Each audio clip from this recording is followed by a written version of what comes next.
Let's see this one. Find the greatest number which on dividing 1657 and 2037 leaves the remainders of 6 and 5 respectively. So what they are asking is, we have to find one number which on dividing 1657 and 2037 leaves a remainder of 6 and 5 respectively. So you can imagine the number to be like this: 1657 and the other number is 2037. Now we have to find out one number x in such a way that if that number divides this one, it should leave a remainder of 6, and if this number divides this one, it should leave a remainder of 5. So if options are given, you could find out the greatest option and then see if this condition is being satisfied. That way you can solve it. But in case if it is a fill in the blank kind of question, you are supposed to solve it.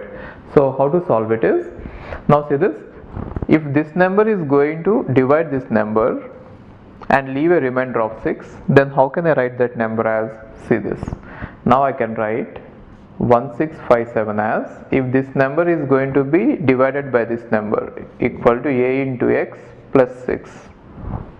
Got it? And similarly 2037 could be written as b into x plus 5. Are you getting this? So what is the meaning of it? X when multiplied with a, and when you add 6, it is going to give us this, or x when it is dividing 1657, it is giving a quotient of a and a remainder of b. That is the meaning of it. Okay. Now how can I write this as? I could write this one as a into x is equal to 1651, right? And I could write this one as b into x equal to 2035. Now if you observe this, x is a common divisor for both of them, and they are asking about the greatest number, which means x should be as high as possible, right? So if you observe this, x is the greatest divisor of these two numbers, and that x should be as high as possible, right?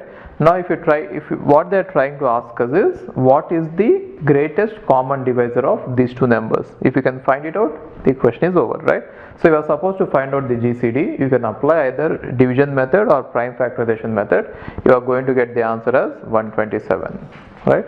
So 127 is the number which is the greatest common divisor, and also when you take 127, right, and when you divide this number, you are going to get 6 as a remainder. When you divide this number, you are going to get 5 as a number, which means it is the greatest common divisor of these two.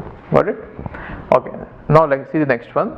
Find the least number which when divided by 12x, 15x, 20x and 57 leaves a remainder of 8 in each case. So which means they are asking about a number, let us say x, and they are asking about the least such number in such a way that if it is divided by 12, 15, 20 and 54, it is going to leave a remainder of 8 in each case. So what does it mean? I could write x as 12 into some a plus 8. That is the meaning of it, right? So x, when it is divided by 12, it is giving a quotient of a and it is leaving a remainder of 8. Got it? So what does it mean? I could write 12 into a equal to x minus 8, right? So if you see this, x minus 8 is a multiple of 12. Got it? Okay.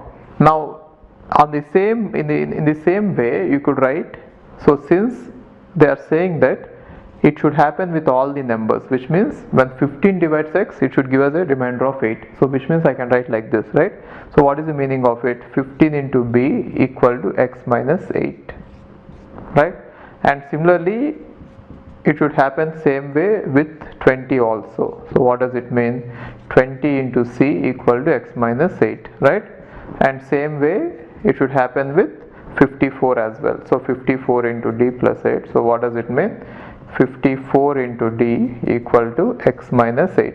Now if you observe this, x minus 8 is a common multiple of all these numbers, isn't it? Now they are asking that least number. Least number means they are saying that x should be as low as possible. So when will x be the least? When x minus 8 is the least. So which means x minus 8 is a common multiple, and now it has to be a least common multiple. Getting this? When x is the least common multiple, then only x minus 8 will be as low as possible. So indirectly they are asking us to find out what is the common multiple of all these four. Now if you find out the common multiple, you are going to get the common multiple as 540. If you find out the common multiple of all these four numbers, the common multiple is 540. So what does it mean? X minus 8 will be 540. Then what will be x? We are interested in finding number x, not x minus 8. Got it? So x minus 8 is 540. Therefore x will be 548. Got it? So you understood the logic? Now when I take this number x and when I divide it with 12, it should leave a remainder of 8. That is why I am writing it like this, right? After writing it like this, you can understand that 12 is a factor of this and this one is a multiple of this, right? Similarly, this one is a common multiple of all these numbers. Got it? Okay. Hi, if you are planning to do masters, then doing masters abroad is better than doing masters in India. I'll give you all the reasons. So, first reason is, out of 1 lakh students who take GATE every year, there are only 500 seats in old IITs. So all the IITs put together have an acceptance rate of 0.5%, and IITs, universities better than IITs, they have very good acceptance rate like 30%, 40%, but all the IITs put together have an acceptance rate of 0.5%. And if you are working hard to get into IIT Bombay's ranking is 177 and IIT Roorkee's ranking is 400. If you are happy to get into IIT Roorkee, then getting into universities better than IIT Roorkee is easier compared to getting into IIT Roorkee. And looking at the salaries for computer science, for software jobs, if you have done your masters in computer science in US, the salaries are ranging from 80 lakhs per year to 1.2 crore per year. So even if you take an average of 1 crore per year, your savings will be much higher than the salaries in India. After taxes and your cost of living, you can easily save 40 to 50 lakhs per year. And in India, the maximum jobs that you get is around 30 lakhs. So your savings will be much greater than the salaries in India. And these are all the services that we provide. University shortlisting. So depending on your profile, we will shortlist what are the universities that you have to apply, and statement of purpose building, and then LOR guidance, and GRE and English test assistance, and education loan assistance. So you don't have to have any collateral, which means without any security, now you can get education loan. Getting education loan is very simple these days, and whatever the amount of fee that you have a range of universities. You can apply for 10 lakh universities, 20 lakh universities, or 50 lakh universities. But whatever it is, you are going to get complete education loan, and you can pay off your education loan in 1 year after you get a job.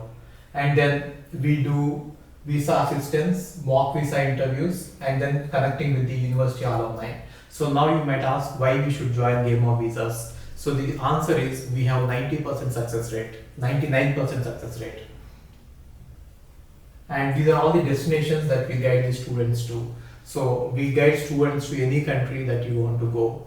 So now it is not just USA. We guide to UK, Germany, Australia, Canada. So we guide students to all the countries. We work with all the destinations. And if you are interested in going abroad, you have to just drop us a message on this WhatsApp number 9494 555 454. Okay, thank you.